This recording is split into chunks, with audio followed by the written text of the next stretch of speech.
Welcome back to our fourth session today. It's a very special session titled Integrity for Life, launching the Global Academic Integrity Network, Gniel.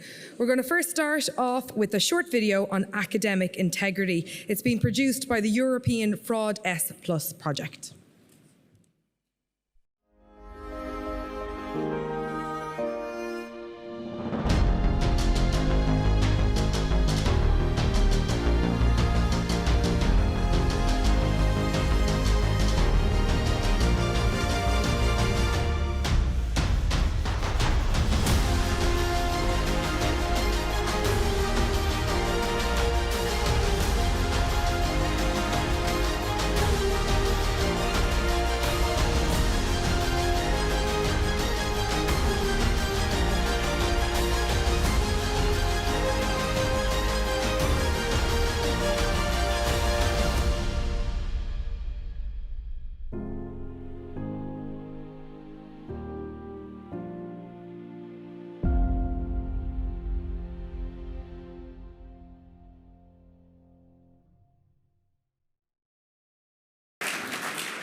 It's now my pleasure to welcome back on stage Joanne Harmon, Chair of the QQI Board. Thank you very much, Tala. It is a great pleasure to welcome and introduce Minister Simon Harris to the QQI conference here today and to launch this exciting new initiative. May I take this opportunity to thank the Minister for his support for all QQI endeavours and for the scale of his ambition for learners in our education system. In challenging all of us, I think we can agree that the Minister does not so much ask why, but why not. The Global Academic Integrity Network, Gniel, is a joint initiative led by QQI and our sister organisation in Australia, the Tertiary Education Quality and Standards Agency, TEQSA. This is a new and ambitious development, bringing together like-minded agencies and organisations internationally, covering many angles around fraud and threats to our education system. We will work collaboratively in sharing information and combating the global threats posed by companies offering and promoting cheating services.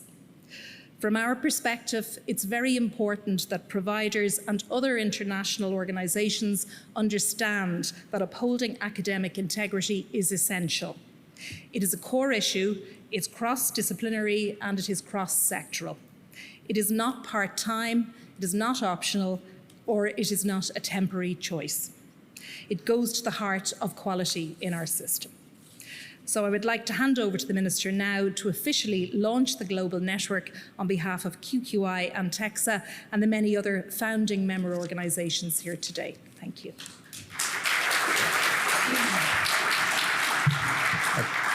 Thank you very much. Thank you so much, Joanne, for the warm welcome. Thank you very much to Padraig and to all the team here at QQI for inviting me to be here for what really I think we have two purposes here today. I think the first is to really congratulate and say a happy anniversary, happy 10th anniversary to QQI, to thank you for all that you've done, to thank you for all that you've achieved in that decade, a decade of commitment to integrity, to the highest standards, a decade of commitment to educational standards in Ireland. You've made a massive, massive contribution to our education landscape here in this country, and I really wanted to be here today to acknowledge and thank you and the whole team in QQI, all the board members led ably by Joanne, for the amount of work that you've done. QQI has achieved a really significant number of milestones. You've agreed new quality assurance procedures with a range of higher and further education and training providers.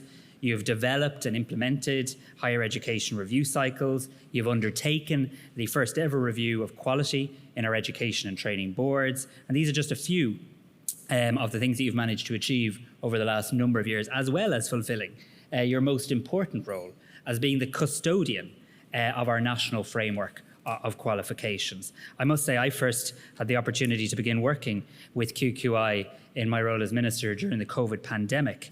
And I want to very publicly today acknowledge the instrumental role you played at that time in supporting education and training providers in their transition, an overnight transition in many cases, from traditional educational provision to remote provision to online learning, and in ensuring that while all this transition happened, that quality was maintained, that we could continue to have confidence in our education system, in our qualifications framework during a time of great uncertainty. So thank you very much to everybody in QQI for all that you've achieved.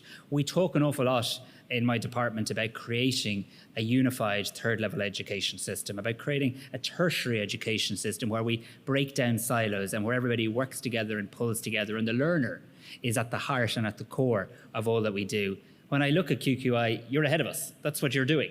QQI is the only agency under my remit that already has further education and training, higher education, public, private. You have all of the various strands that we need when we're talking about a unified third level education system. And I'm also really proud of the work that you have done and continue to do in relation to micro-credentials. I think this country is playing a leading role in the development and rollout of micro-credentials, and I think we all want to do more and accelerate the provision of micro-credentials. And of course, I also have to acknowledge the massive body of work you've been doing with colleagues in facilitating the recognition of qualifications held by Ukrainian citizens and enabling our educational institutions to better respond to the needs of people who arrive here fleeing a horrific illegal war on the continent of Europe and the greatest humanitarian crisis any of us have ever lived through. So today's anniversary does provide us with, I think, an important opportunity to publicly say thank you, to acknowledge and to reflect on those achievements, to strengthen strategic partnerships. It's great to be able to come together in person at conferences like this again, and to consider alongside national and international experts the strengths of our existing qualifications and quality assurances systems, and also how we can best work together to implement change for the better. Because you know better than I, there's never a room for complacency or standing still when it comes to quality, qualifications and standards. So I and my department very much look forward to continuing to work with QQI to deliver on a common vision, a vision of an Ireland that offers diverse, high quality, further and higher education opportunities, and crucially in Ireland an education system that enables learners, no matter who they are, what gender they are, what part of Ireland they come from, what their mother or father did before them, to reach their full potential through qualifications that are widely valued and protected nationally and internationally. Turning to this afternoon's plenary session, the theme Integrity for Life is especially timely, and it's apt considering we're gathering during National Academic Integrity Week 2022. The integrity of our higher education sector is one of the key values set out in my department's own statement of strategy. The strategy sets out the path for Ireland to become a leading knowledge economy with recognition internationally in areas of higher education, research and innovation. And the reputation of our higher education sector and our third level education sector is absolutely key to achieving this national objective. Supporting a culture of high standards, high quality and academic integrity is critical to protecting the world-class reputation of Irish higher education. We all know reputation is something people can take for granted, and perhaps it's only missed after it's lost. But we know how hard-earned a reputation is, and we know how easily it can be lost. And that's why it's so important that we continue to work together collaboratively to protect that reputation around standards and quality in Ireland. Unfortunately, this is happening against a backdrop, a difficult backdrop, and one we must be honest about and one we must face up to, because academic misconduct is a growing problem globally. The provision of academic cheating services, or contract cheating as it's known, is now a global industry, frighteningly, worth €1 billion. An industry worth €1 billion that has leveraged the increase in online learning and activity in recent years. Technology and innovation and all that is good about it is also competing with the fact that criminals are putting that technology to misuse. They're exploiting our young people, they're exploiting our education system, and we need to grapple together nationally and internationally, because this is a global problem, as to how we can resolve this. The facilitation of learner cheating by commercial custom writing services, or essay mills as they're known, and attempts by criminal actors to entice students into deceptive or fraudulent activity is an increasing concern for educators right across the world.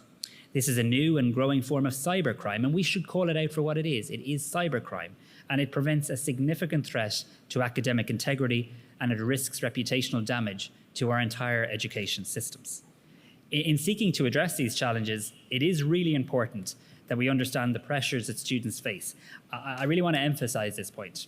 We need to look at how we can crack down on things, of course we do, but we also have to look at what drives a student into this situation. We have to look at the student well-being. We have to look at the societal context in which a student lives today in Ireland and globally. We have to be conscious of the pressures that students face and how that can drive them to engage perhaps in academic cheating, and particularly the specific challenges faced by vulnerable student cohorts, be they first-year students, final-year students, students encountering academic or other difficulties. Some students may lack confidence or feel anxious about their studies or their career choices and feel an overwhelming pressure. And SA Mill services take advantage of, they prey on these vulnerabilities, and they're profiting in the process. The tactics used by exam and essay cheating services to reach learners are becoming increasingly sophisticated, and they're becoming more predatory. These organisations may extort, they may blackmail students, meaning that engaging in contract cheating can have far-reaching repercussions for learners, extending far beyond further and higher education and training into their careers and their wider life. So supports to address the many concerns that students may have are available, and it's important that students are made aware of these supports, that they're made aware of how to access them, and that we continue to adopt that pastoral, if that's the correct approach, in terms of the signposting and delivery of student support services. It's no good having student support services available over here, if they're not done in a way that are easily accessible to students and easily understood as well. So while the opportunities for online cheating may have increased as technology continues to develop, Ireland's higher education institutions do have, and I'm proud of this, a strong track record in preventing, deterring and detecting breaches of academic integrity. We have been in this country to the forefront of introducing measures to challenge anyone involved in facilitating such online practices. And as you'll be aware, in 2019, we became the first country in Europe to enact legislation to specifically address the issue of contract cheating, with additional powers being given to QQI to prosecute SA Mills and other forms of academic cheating. The introduction of this legislation has been further supported by the really important work undertaken by QQI and the National Academic Integrity Network to raise awareness, to promote and to reassert academic integrity. The network and our higher education providers have been working collectively to embed academic infrastructures and cultures within the higher education systems to ensure that reputation that I've discussed is protected, and indeed to protect the learner. Pleased to say that the impact of this work is already evident. We're seeing it in actions being undertaken by providers to update their integrity policies and their procedures, and now in the appointment of academic integrity officers within Irish higher education institutions. My department, I'm pleased to say, is also supporting our institutions in providing opportunities to strengthen and sustain academic integrity through the provision of funding, including a €6.4 million tranche of funding through what we call the Strategic Alignment of Teaching and Learning Enhancement Funding in Higher Education. We don't really do snappy titles, but it's a very good initiative. The key objective of this work on academic integrity is ultimately to protect students. I mean, that's what this is about.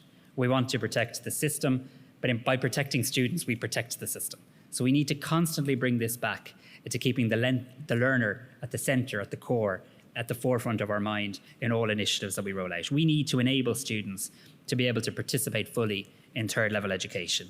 We need to make sure that our third level education system is supported, resourced and culturally enhanced to facilitate the personal development of a young or not so young person. We look to our higher education institutions these days to support the overall development of an individual beyond just their academic development. And this is key to enabling them to realise their full potential and to strengthen their original voice without the threat of unscrupulous or predatory companies and individuals compromising their learning opportunities. By protecting our students in this way and by embedding that culture of integrity in our higher education institutions, academic integrity, in fact, in turn protects wider society.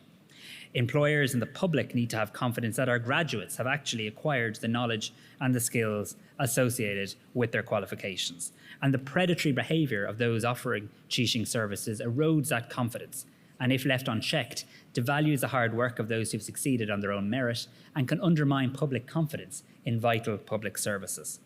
While Ireland and other individual jurisdictions are taking enormous strides to combat academic cheating, the global nature of this issue requires a global solution. We clearly need to work together.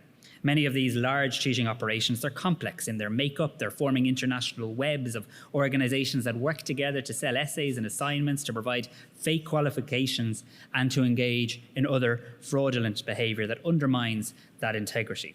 I'm really pleased that the Australian Tertiary Education Quality and Standard Agency is a pioneer in the area of academic integrity.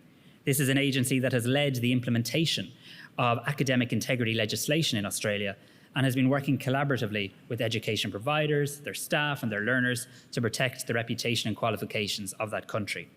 Alongside them, QQI has been recognised as a global leader in the protection of academic integrity. These two agencies, geographically very far apart, have been closely working together to share information, to share approaches in promoting academic integrity and combating those who wish to undermine it. And they're now seeking to build on and to broaden out this model to include other national and international regulators and agencies to ensure that coherent global approach that will aim to stamp out contract cheating. The collaborative work of both agencies has led to the establishment of the Global Academic Integrity Network, or GAIN, and I'm really delighted to formally launch this network this afternoon.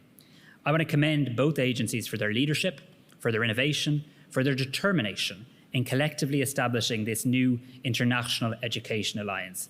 If the criminals are getting organised on a global level, we're going to get better organised on a global level. And working together as part of GAIN will allow education regulators and will allow agencies from across the globe to exchange that wealth of diverse knowledge, research and experience to share approaches to combating cheating and other forms of academic fraud. We can't work in silos in relation to this. We simply cannot afford to if we're serious about tackling this issue, supporting learners and protecting academic integrity. Because academic integrity, it's for life. Those who learn with integrity will go on to act with personal, professional and civic integrity. It is a public good that we should and we must value. GAIN and other collaborative global efforts will assist in protecting our citizens from those unscrupulous actions of cheating organisations and will help ensure that learners, no matter what stage of their learning they're at, across that continuum of learning, whether they're engaging in further education, training, higher education, lifelong learning, are supported to act with integrity. So I really look forward to the perspectives being shared this afternoon from Helen and from Padraig and from others representing the co-founders of GAIN, as well as other national and international colleagues at your afternoon's plenary session. But let me conclude by where I began, by thanking QQI for all that you've achieved, by thanking Ireland and Australia's regulators for working together in leading in the establishment of this global academic integrity network. I believe now if we get on with implementing and driving forward this work, we'll look back on this gathering in Croke Park in Dublin as a key moment where the world's regulators came together, where institutions across the globe came together and said, enough is enough. We're going to step up our action here. We're going to work together. We're going to support our learners. We're going to support our education system. And we're going to take on this criminality. Gurv Míle Maibh.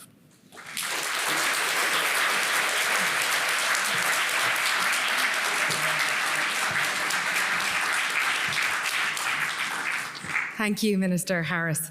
Next, we're going to hear some official responses from some of the co-founders of the GAIN initiative. First up, we have Dr. Helen Gniel, Director of the Higher Education Integrity Unit with the Tertiary Education Quality and Standards Agency, TEQSA. Thanks.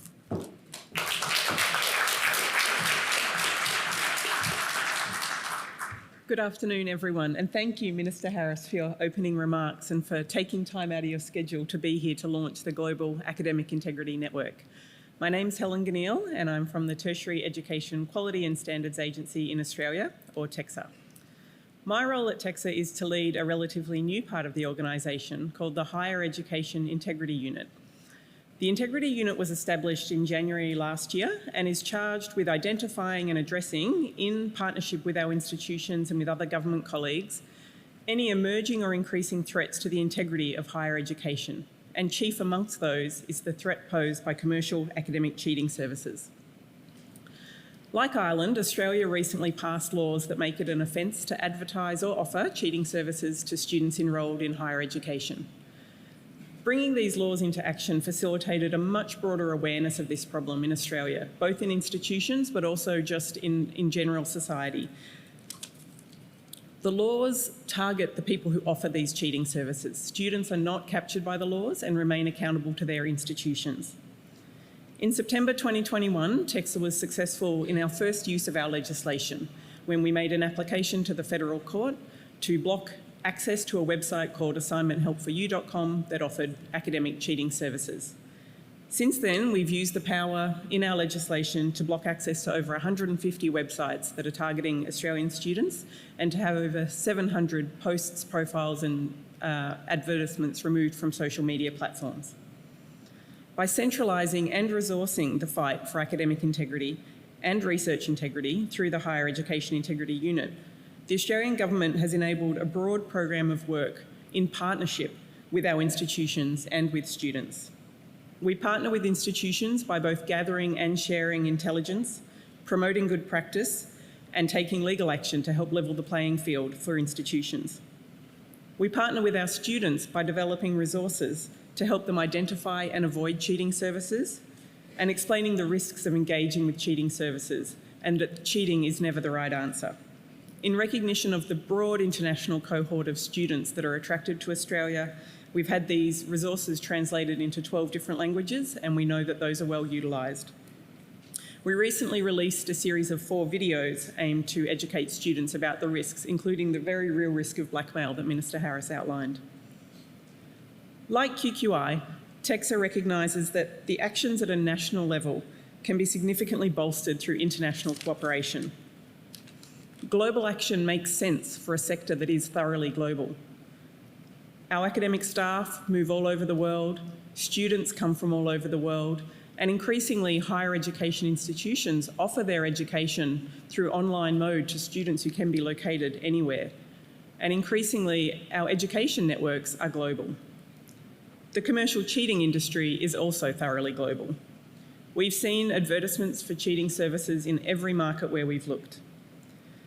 Where there's an advertisement, you can be sure there's a demand. My Integrity Unit curates a database of websites that are suspected of offering cheating services. We have over 2,300 websites on this database.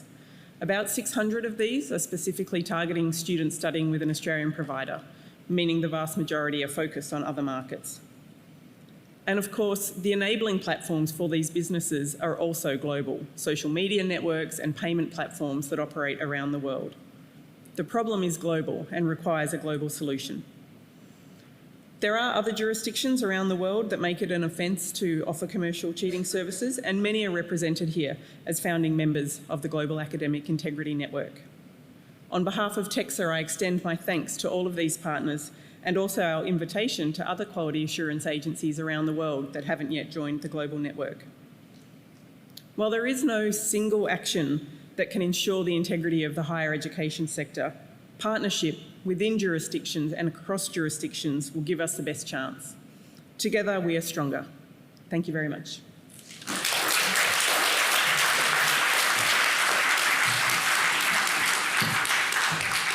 Thank you, Helen. Next, we're going to hear from Dr. Padraig Walsh, CEO of QQI.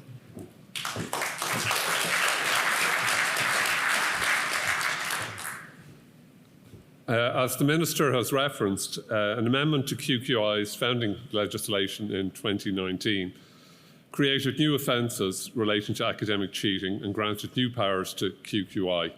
Very shortly after its enactment and prior to the COVID epidemic, QQI founded the National Academic Integrity Network, or NAIN, a peer-driven collective of Irish higher education institutions that works to sustain and enhance cultures of academic integrity across the Irish higher education system. The value of NAIN was that it was driven by peers and included all of the elements of the sector, so the public and private institutions within there. Since then, QQI, NAIN and its members have worked with each other and with partners across the tertiary education sector in Ireland and internationally to support education providers and to raise awareness of and to combat threats to academic integrity. We are now today seeing the fruits of this work with the publication of valuable resources to support education providers and other stakeholders, And we can also observe named success in an increased consciousness nationally of the threats posed to Irish learners and qualifications by the contract cheating industry. The other thing I should say is that we would be unable to do this without the huge support of the student representative bodies who've been key to this and the work that we've been doing. Our higher education institutions are now actively revising academic integrity policies, recruiting staff with specific responsibility for the detection and management of academic misconduct cases, and establishing inspiring initiatives to highlight the importance of and support the sustenance of academic integrity across the system. Since 2019, partnership between QQI and providers, students and staff has been key to Ireland's success in promoting the importance of academic integrity. QQI's engagement with international partners has also proven invaluable. We've been able to exchange with fellow regulators and quality assurance agencies through our membership of European and international networks, like the European Association for Quality Assurance in Higher Education, ENQA, where QQI chairs the Academic Integrity Working Group, and we have colleagues from ENQA present here, and also in QUAHI, the International Network for Quality Assurance in Higher Education. And through our existing memoranda of understanding, in particular those with TEQSA in Australia and our colleagues QAA in the UK, and pleased to see we have colleagues from QAA here as well, we have shared information and research advice and approaches that have furthered our knowledge and our understanding both of academic integrity and as the Canadian expert Dr. Sarah Eaton recently described it, the wicked problem of contract cheating. I would like, in particular, to acknowledge the trailblazing work and the success of TEQSA in safeguarding academic integrity and fighting those bad actors who aim to obstruct it. We have learned and continue to learn a great deal from our colleagues in Australia. Again, TEQSA is around since 2011, QQI since 2012, but we only really began working closely together during the pandemic when we found out that it's actually quite easy, if you can get the times right, to work with our colleagues across the north and south of that particular. Karina's putting on a wry smile because she has to get up very early to do a lot of these meetings. So we're very proud of our role in upholding our reputation as a leader in Ireland internationally in the field of academic integrity, and are pleased to stand at the forefront of the global effort to tackle online cheating services. GAIN, supported by the endorsement of the Council of Europe, ENQA, and the European Network for Academic Integrity, as well as the knowledge, research and expertise of international experts, and I'd like to particularly call out Professor Kath Ellis of the University of New South Wales and Professor Michael Draper of the University of Swansea. We will build on the important work already underway globally, including work led by our colleagues here today from UNESCO, from Lithuania, from Zambia, from Hungary and South Africa, and great to have some of those colleagues with us. It will provide a platform for exchange by regulators, quality assurance agencies, qualifications authorities and recognition bodies, allowing us to work together to protect our learners from the pernicious activity of contract cheating organisations and defend and safeguard the quality, integrity and reputation of our education and qualification systems. It's only by standing together, as the Minister has said, that we can bring the global cheating industry to heel, and GAIN, we believe, is a great starting point to provide us with the ability to do so. Thank you very much.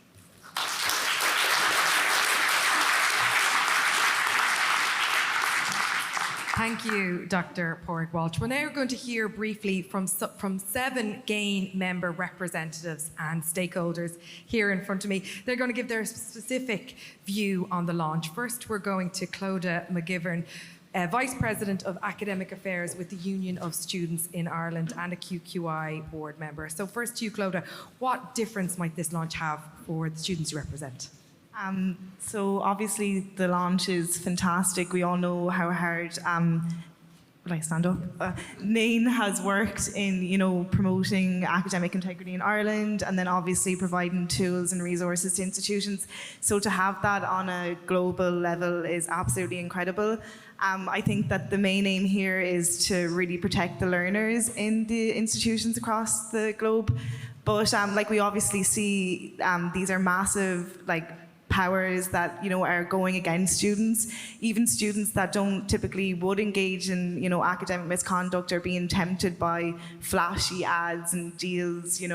Get your essay first purchase 10% off, and it's very hard to behave with integrity whenever you're constantly being guided not to. And we even understand now that ads are being as targeted. We've heard on a local level that they're targeting students with disabilities, saying, I know your ADHD might be getting to you, so let us do it for you. So to have people working together globally to exchange knowledge and to inform others where we can really grow and just promote academic integrity everywhere. So yeah, I just think it's going to be fantastic, and it's great to work together because there is strength in numbers, and it's really time to fight back. So yeah, thanks you. Clodagh. Great, and just sitting up just beside you, and we have Andreas Snildal. You're Senior Programme Officer with UNESCO. What's UNESCO's perspective on this launch? Well, thank you. As you perhaps know, UNESCO is the only United Nations agency with a mandate in higher education. And of course, on this background, we encourage and congratulate QQI and TEQSA for establishing this global academic network on academic integrity. As we know that academic fraud and contract cheating are increasingly borderless phenomena. And the initiative also reflects that higher education itself is increasingly globalized, with more than half of the world's 8 million mobile students are now studying outside their home region. And for this reason, also, UNESCO adopted 2-3 years ago a global convention on the recognition of higher education qualifications, which is, of course, mainly about the recognition of qualifications and quality assurance. But another important part of this is also academic fraud, and this is reflected in the convention by committing member states or the states parties to the convention to take every measure or every step necessary to eradicate any kind of academic fraud, including and especially through using technology and networking activities. And I think this initiative corresponds very well to this, and I hope that the work of the network will be also something that we can gain from at UNESCO and with the Global Convention. Thank you. Thank you, Andreas. And we're just going to pass the mic to Professor Michael Draper, Pro-Vice-Chancellor in Education in Swansea University and member of the Council of Europe ETNAD platform. What's your perspective? Thank you. Good afternoon, everyone. It's a real pleasure to be here. The Council of Europe, the ETNAD platform, you may have heard of it, has spent the last 4 years working with member states, all 44 of those member states of the Council of Europe, to develop a recommendation on education fraud and an extensive explanatory memorandum to that recommendation. I was a member of a small working group responsible for drafting it, along with delegates from member states, of which, of course, Ireland, the UK and others represented here are indeed members. I was pleased to say that that recommendation was passed in July of this year. There are 17 sections in total. As you would expect, there are references in that recommendation to internationalization, globalization, and the need for cooperation across member states to encounter and deal with and address the challenge of academic integrity as well as academic misconduct, because integrity is far wider than misconduct. It's important, I think, we focus on integrity, supporting all actors, stakeholders, students within not only higher education, but also within secondary, primary and kindergarten education as well, to ensure that academic integrity is seen not just as an educational issue, but a societal issue, which indeed it is, because our students will go out into the workplace to work in employment in professions with direct access to the public. It's important that they have earned the qualifications, have the skills, knowledge and attributes to actually do that. So this is a very welcome and timely initiative to see that GAIN has been established. I want to pay personal testament to colleagues across the room and QQI and, of course, QAO, because I work very closely with QAO as well. And perhaps just finish with a personal slogan. I like a personal slogan, just to recognise QQI and Billy, that there's no gain without NAIN. Thank you. Thanks so much. Yeah, and if you're able to stand up first, sitting beside you we have Dr. Julie Reddy, CEO with the South African Qualifications Authority. Dr. Reddy, from your perspective, I guess, what difference will this launch make? All right, I just jotted down a few points to stick to time. So firstly, it's a privilege for the South African Qualifications Authority to be a signatory on this global academic integrity network at its inaugural launch. I want to applaud QQI and TEQSA for establishing this global network to promote and champion genuine qualifications provisioning, and to protect learner agency, because I think that is such an important consideration. As a Global South partner to GAIN, I like the acronym, I must say, I believe South Africa and other global partners can gain a lot from this international cooperation and community that is committed to combating fraud and misrepresentation and redirecting our moral compass to ethical practices. Thank you.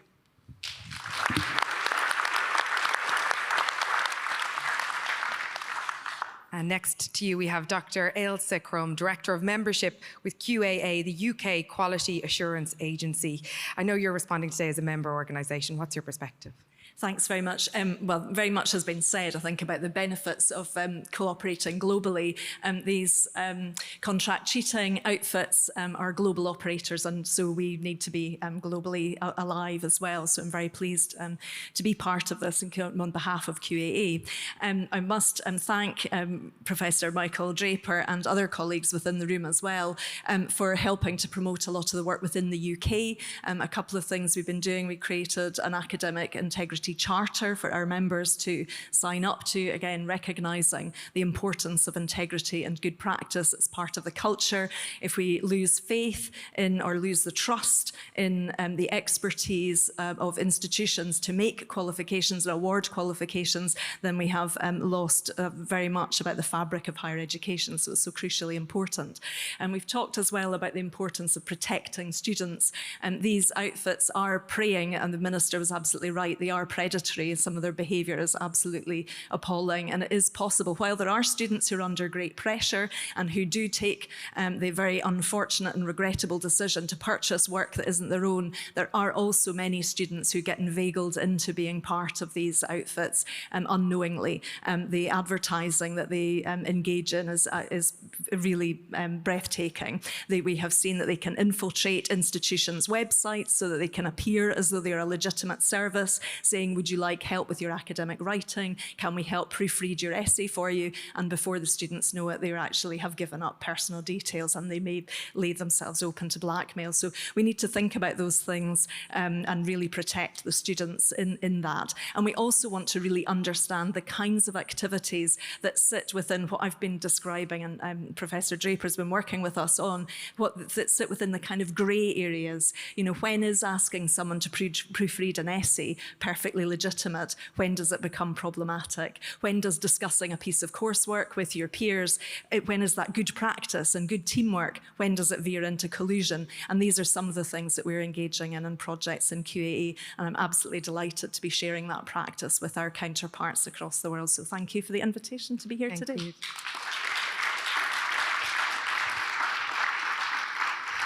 Thank you, Dr. Crum. Billy Kelly, you're chair of the National Academic Integrity Network. Can you give us an Irish institutional perspective on the launch? Well, I'll give you the network perspective. And the network draws from right across the higher education sector in Ireland, students, academic staff, professional staff. And one of the key characteristics of it is that we've worked collectively across this. We've realized that the problem is not a problem of individual institutions, but it's a problem of all of us. And in that, we've drawn much information and knowledge individually and collectively from our international friends, right, okay, from Kath Ellis here in front of me, from Michael Draper, right, okay, from the European Network of Academic Integrity. And they collectively, right, have inspired us in terms of the guidance, right, that we have offered to individual higher education institutions. And we recognize that academic integrity and the goals of academic integrity are a journey. People talked earlier today about journeys and processes, and this really is what we're doing about academic integrity. So in GAIN, where we're putting this collective action, right, from different countries together on a firmer footing, right, on a more regulated footing, right, we all stand to gain from this because the challenge is a global challenge. It's not a challenge that any one jurisdiction or any one sector can hope to address on its own. Thank you, Billy Kelly.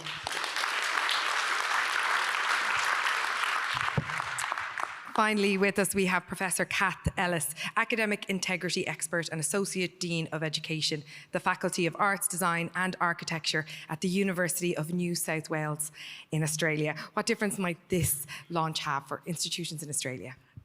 It's going to make a world of difference. Thank you, everybody, for joining us today to launch this amazing network. I'm so proud to be here today alongside Helen to represent the Australian sector and all the hard work we've done. Thank you to our regulator for the support that you've given us to make a big difference. I want to echo the words that we've heard from Minister Harris today, that we can solve this problem, but we can only do so by working together. Just like Billy has said, this is needing collaboration, not competition. As Dr. Hartle reminded us this morning, this is a common issue. We need better mechanisms to work together. This is our mechanism. And we need to, as Dr. Doyle reminded us, we need to walk the walk, not just talk the talk. But Dr. Doyle, if you're here, if I could respectfully suggest we put integrity in the middle of our donut. It has to be there in the middle of our donut. But one thing I want to also echo is that, Padraig, thank you for renting the hall, but it's our problem. It's the higher education institution's problem. It's ours to solve. We need to work together. But we will win, and I'll tell you why. Because unlike the contract cheating providers, we can collaborate. They have to compete. And we're smarter than them. And thirdly, we care about our students and they don't.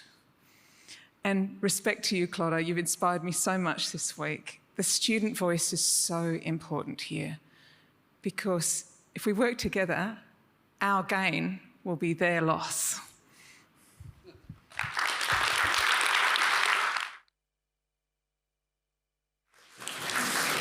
Thank you for all of those perspectives. I'm now happy to introduce two short initiatives from providers around academic integrity. The first is from Dr. Rita Santos, the European Network for Academic Integrity. Just a reminder as well that questions will be on Slido only for this part.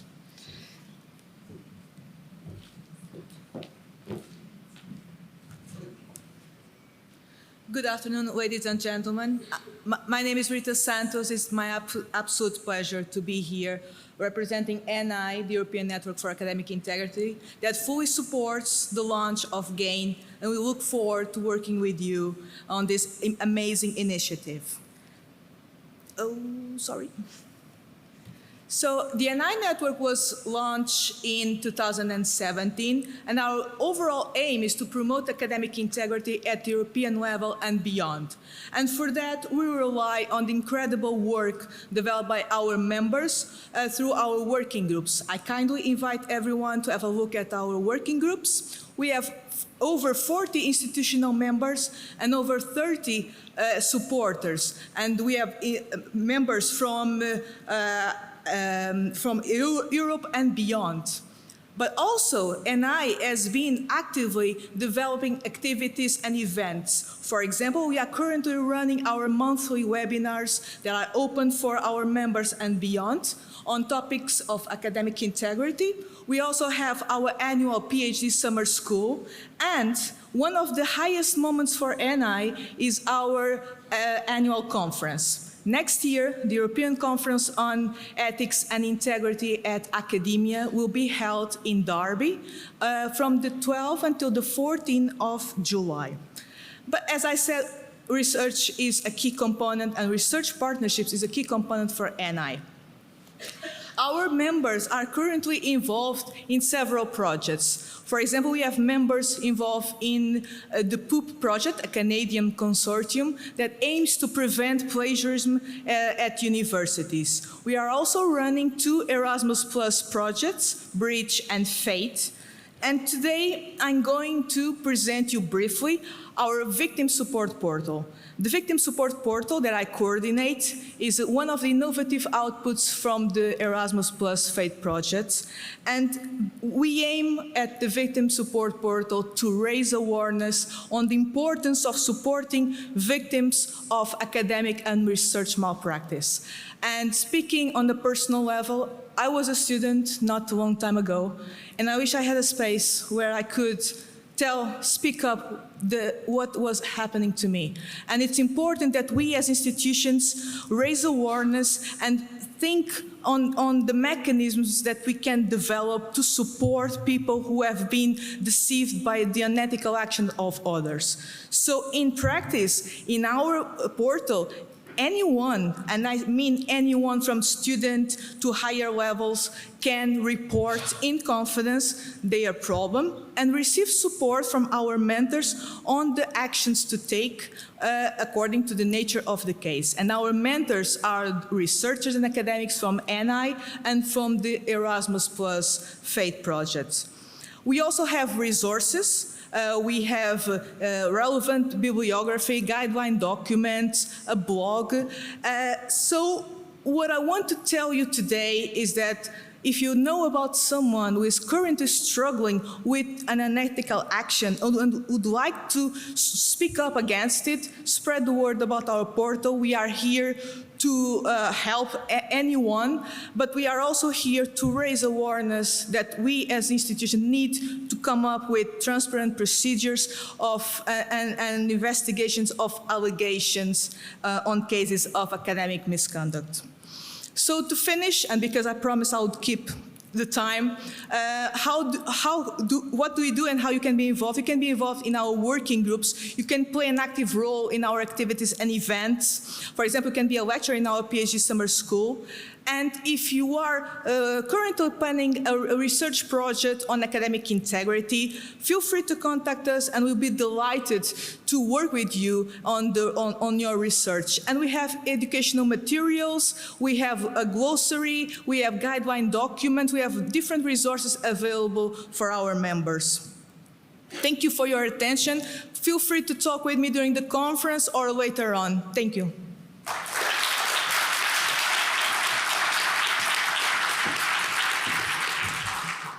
Thank you, Dr. Santos. We're now going to hear from GAIN member Dr. Yvonne Kavanagh, Assistant Registrar with SETU.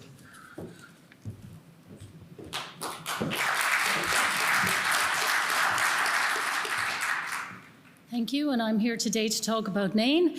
And as our chairperson, Billy, said, there's no GAIN without NAIN. So we're just going to look at, in particular, our framework for academic misconduct investigation and case management.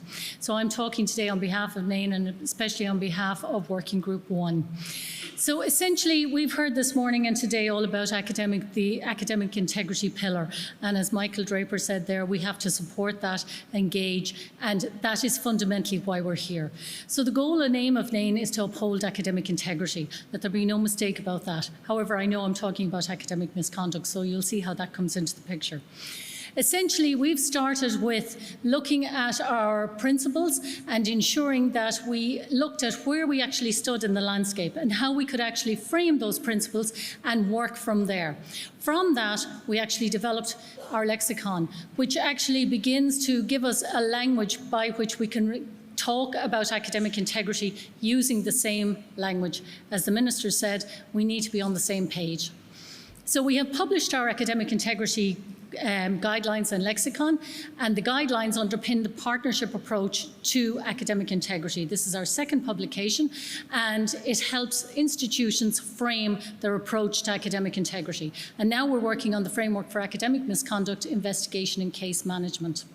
So essentially the developmental process started with Working Group 1, looking through all of the literature nationally and internationally through breaking into 3 groups, coming up with different solutions and coming up with 3 different academic papers which framed this whole conversation.